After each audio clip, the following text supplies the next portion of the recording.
Damon Williams.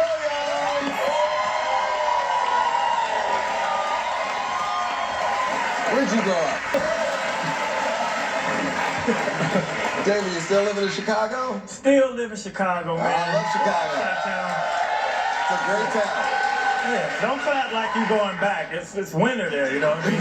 And, you know, it gets cold in Chicago. It gets so cold in Chicago, our homeless people go home in the winter.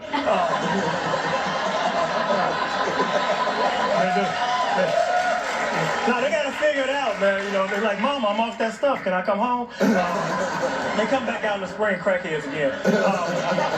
But it's crazy. It gets so cold there that after December 1st, they cannot cut off our utilities because we'll die.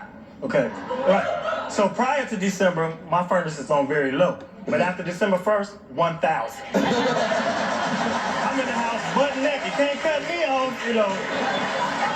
But come April 15th, they can cut you off. But that's when you make an arrangement, spread your payments out over the summer, make your way back to December, back to 1,000. David, you have some kids? Yeah, my pride and joy is my son, man, and I'm very involved with him in school and such because he has a fine teacher. No, his teacher is fine. I want to go up there every day. For real. But he a little hater, though. He keep making an honor roll, you know. Yeah. I'm like, you keep making these A's. I'm trying to get a parent-teacher conference. She ain't gonna never call here, you know. Because we didn't have fine teachers growing up. Our teachers were old, ugly, mean women. You know, they could hit you with sticks. They used to smoke and curse. But now the teachers are young and beautiful. That's why every week on the news, some young, fine teacher is taking 2 or 3 teenage boys and giving them rides home and smoking and drinking and, you know, making out with them, you know. And I'm thinking, where were these teachers when I was in high school, you know? Jamie, you've been talking about strip clubs? Yeah, I don't like strip clubs. Yeah? Right. Yeah, because I think it's stupid. You get my money, all I get is excited, right? But my cousin loves strippers. He has strippers in his budget. Like it's rent, car note, strippers, right? So I'm serious. So we're hanging out, we're in Canada, and he's buying lap dance. He tried to buy me one. I'm like, I don't want a lap dance. First of all, I'm sitting next to you. I'm seeing that one. That's a Groupon. Yeah. Plus, I didn't want it on my lap, you know what I'm saying? I had just got my suit out to clean and she been walking around naked all day. But he kept buying these dances, right? Dance to the point where it's bothering me. I'm like, dude, what are you doing? So he's like, well, it's a fantasy. I said, well, have you ever tried waving that same $400 or $500 in front of your own woman? Okay, right. Now, they quiet now. Yeah. But you pull out $500, your woman will do some freaky things, trust me. Really.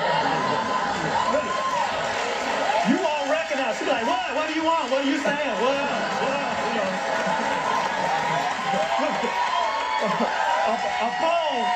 A pole will come out of nowhere. I've been practicing. You know. You drive through gigs? I don't like driving to gigs. I really don't like driving back from gigs, especially late at night, because, you know, you're in your car, you're comfortable, it's warm, you're on the highway, you got on some soft music, you know, and then those lines, they start talking to you, you know. Yeah, they try to hypnotize you, like, go ahead, close the eye.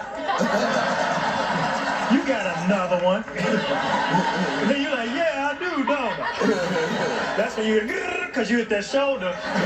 That's when you put your window down and put on some hip-hop and open your sunroof and stick your head out. Because I almost died like that before. I crashed my car once, you know, falling asleep. You know, I was driving and I saw my exit and I went up the ramp and I went right in the back of this man's car. And it was crazy because I was bogus. I had no license, no insurance at the time. Actually, I tried to leave. But my car was like, so, now I went to jail that day like a dummy because now, you know, I'm older and wiser. I would have got out and ran.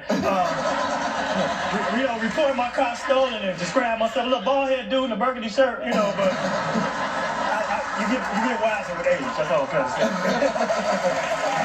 Lindsay, tell us about your mom.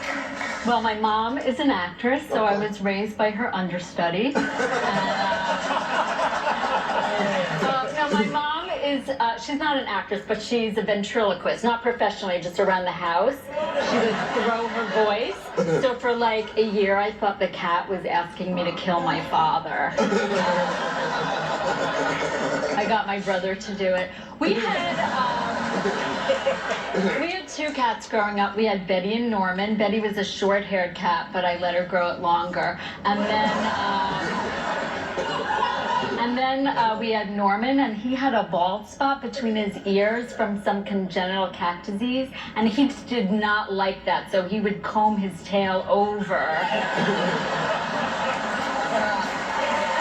Like my dentist. James, you just donated blood.